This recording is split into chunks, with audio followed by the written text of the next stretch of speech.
Waan inni godhaa jiru fakkeenyaaf miidiyaa irratti nama tokko arrabsaa hin jiru. Nama tokko dhagaa darbataa hin jiru. Yaada isaa qofa barreessaa jira. Hawaasa keessa rakkinni jiru qofa tuqee bakka kanaan rakkoo akkanaatu jira. Bakka kanaan rakkoo akkanaatu jira. Rakka kanaan rakkoo akkanaatu jira. Fakkeenyaaf dhimmuma amma koriidarii karaa wal qabatee manneen mootummaa nama magaalaa bareechisuu irraa wal qabatee kanarratti rakkinni Jawaar barreessaa jiru kun dhimma ekonomii, dhimma diinagdee, dhimma qabama uummataa mirga namummaa irratti wanti Jawaar Mohaammed barreessaa jiru isa kana.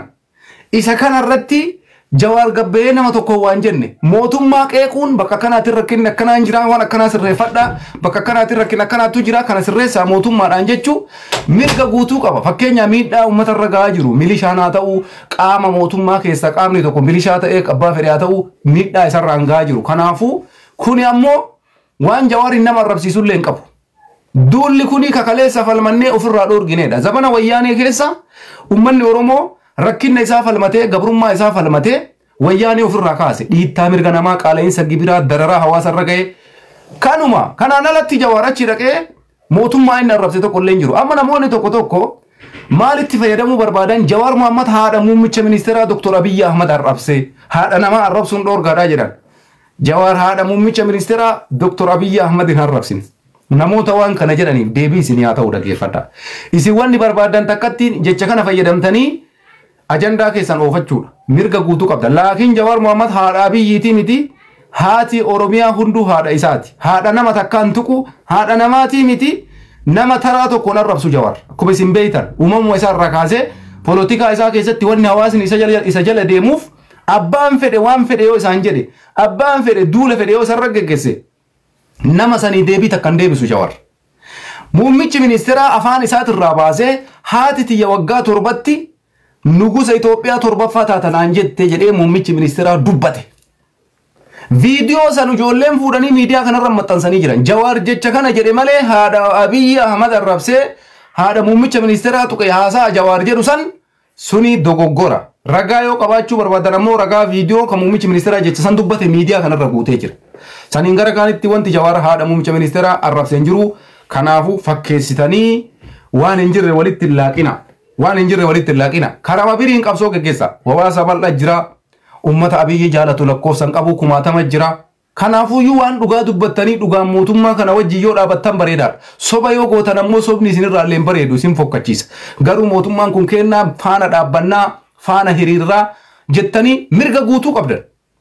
Kanaafuu hayti isaa kanu warri ammoo lakki nuti mootummaan kun rakkoon rangaa jira nu miidhaa jira bakka kana rakkinaa jira rakkinni kun sirraa'uu qaba bakka kana rakkinna akkanaatu jira sirraa'uu qaba warri mootummaa kana jedhee yaada irra dhiyeessullee yaada isaa dhiyeessuu mirga qaba. Atis ammoo mirga guutuu qabda mootummaa deeggaru. Saniin gara kaanii gabbaanee waan hin jirre walitti baafnee wal arrabsuu wal diqqeessuu gandaan kutaan maarreedhaan walitti duuluun suni waan duubatti hafaadha. Suni waan qabsoo kanallee fayyaduu miti. Suni waan uummata kanallee bu'aa qabu miti. Gatii kanaaf wanni takkattiin furmaata qabdu yaada walitti falmu amanuu danda'uudha qaba mootummaan kun. Kanaaf jecha nuti akka uummata Oromootitti kaleessallee rakkinni hawaasa keenyarra ga'u tokkummaadhaan qabsoofne tokkummaadhaan ofirraa kaafne. Jawaar waan godhaa jiru kana keessatti wanti Jawaar godhaa jiru kun hin jira moo hin jiru jedhee of gaafachuu qaba. Fakkeenyaaf namni waan akkasiif gaafachuu qaba. Rakkinni kun jira moo hin jiru hin jira. Laakiin uummanni waan godhu takka hin qabu. Hayyoonni akka Jawaar Mohaammed namoonni hawaasa duratti beekamaa ta'anii hawaasa kana dura bu'anii kaleessa qabsoo kana taaggalaa turan hawaasa kana tajaajilaa turan callisuu filatan. Jawaar Mohaammed irra qabsoo deebi'uun uummanni Oromoo hundi gammadee boo'ee koomantiin isaa barreessaa jiru argaa jirtan.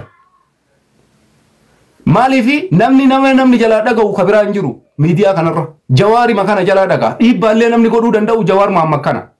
Laakiin isi Jawaariin kun akka amma Facebook isaa irratti wayittinni waan tokko poosti godhu hawaasa dhaqee koomantii isaa barreessu kana mee ilaala. Akkasitti mimmaan itti booyanii jawwee kiyya bakka kanaan akkana taane bakka kanatti akkana taane namni waan rakkinna itti himatu dhabe hawaasni Oromoo waan rakkoo isaanii haqa isaanii itti himatan dhaban.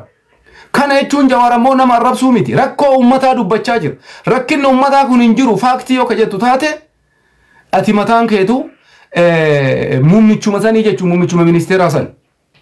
Maaliif jennaan waan ofii keetiitti dhaga'ame san malee rakkinna uummataa akka dubbatamu barbaaddu jechuudha. Mee fakkeenya uuma sirrii walaa gaafannu gara Toomii Amri waan takka walaa gaafannu mee rakkoo amma biyya keessa deemaa jiru keessa bakkeemmaan Jawaar itti balleesse bakka kami isin galchaa qaba seentanii yaada kennattani bakkeemmaan Jawaar itti balleesse bakka kami bakkeemmaan dogoggorri Jawaar jiru bakka kami rakkoo uummata irra jiru ibsuun isaa dogoggora maaf ta'e qeeqa kaasuun isaa dogoggoramaaf ta'e mootummaan waan kana laalee sirreeffachuu qaba. Fakkeenyaaf ani waan takka ittiin amanu sitti himaan. Abiyyi Ahmad ogguu deeggarru nuti Itoophiyaan biyya keenyaa biyyi teenna sarbamuu qabdu.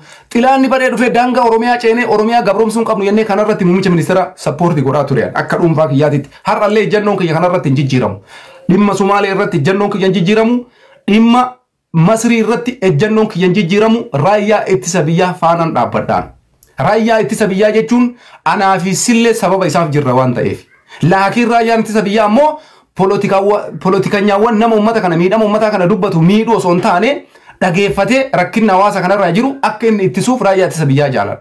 Ana caalaa isatu dhagee daangaa biyyaa tiisaa jira waan ta'eef lubbuu fi aarsaa godhee qorra osoo hin jenne rooba osoo hin jenne. Laakiin si galee kanaaf jecha waytii Masriin dhuftee Itoophiyaa waa jettu Itoophiyaa faana dhaabbanna. Sumaaleen dhuftee Itoophiyaa daffaruu barbaadde Itoophiyaa faana dhaabbanna. Eertiraan dhuftee Itoophiyaa faana daffaruu barbaadde Itoophiyaa faana dhaabbanna. Laakiin ammoo Jawaar Mohaammed irratti no. Jawaar Mohaammed ummata isaa keessaa bahee rakkinna ummata isaa dubbataa jira malee meeshaa qabatee massaara qabatee rokkeetti qabatee Oromiyaa fi Itoophiyaa gabroonfachuu dhufaa jiru. Kasi cabsuu dhufaa jiru xilaata badeeti. Ka akka Eertiraa, ka akka Masrii, ka akka Sumaalee kanarratti raayyaa ittisa biyyaa faana dhaabbanna. Isatu daangaa biyyaa eega waan ta'eef, isatu biyya kanaaf aarsaa kafala waan ta'eef. Sanirraan dabree ammoo hayyuu biyya keessa jiru politikaa biyya keessa jiru tokko politikanyaa tokko nama jedhamu nama gulana dhufee biyya san hogganuu danda'u tokko irratti wayita mootummaan aangoo isaatiif jecha yaada isaa kana falmu nuti ammoo akka dhalataa Oromoo akka nama Itoophiyaan akka nama politikaa beeku tokkotti warri kun yaadaa wal mormaa jiran rakkinna uummatarra jiru mootummaan aangoorra jiru sirreessuu qaba jedhee amanaan. Muummichi ministeeraa Dr. Abiyyi Ahmad dogoggora jiru aangoo isaa irra bakka jiru kanatti rakkoo isaa harka jiru sirreeffatee isin ceesisaa jedhee aangoo fudhate. Muummee ministeera Abiyyi Ahmad Itoophiyaa ceesisaa jedhee fudhate. Ceesisuu qaba. Bakka ceesisuu hin dandeenyetti politikaan biraa ka isarra uummata Itoophiyaa walitti qabee uummata tokkoomsuu danda'u yoo argame aangoo dabarsee kennuufii qaba malee waan biraa kanaan alatti wanni nuti amannu tokko illee hin jiru. Ijoon dubbii isii tanaa jechuudha. Kanaafi ani wanni waan akkanaa isin haasa'uu maali? Gizeen gaddeebinee akka ijoollee daa'imaa wal arrabsinu san keessa hin jiru. Har'a namni martuu sadarkaan isaa jireenyi isaa jijjiiramee jira. Politikaallee jijjiiramee jira. Yaada irratti yaadaan mormuu qabda. Fakkeenyaaf rakkoon Jawaar barreessi kun biyya keessa hin jira. Uummanni har'a Jawaar deebi'uu kanatti maaliif gammade? Yaa Rabbii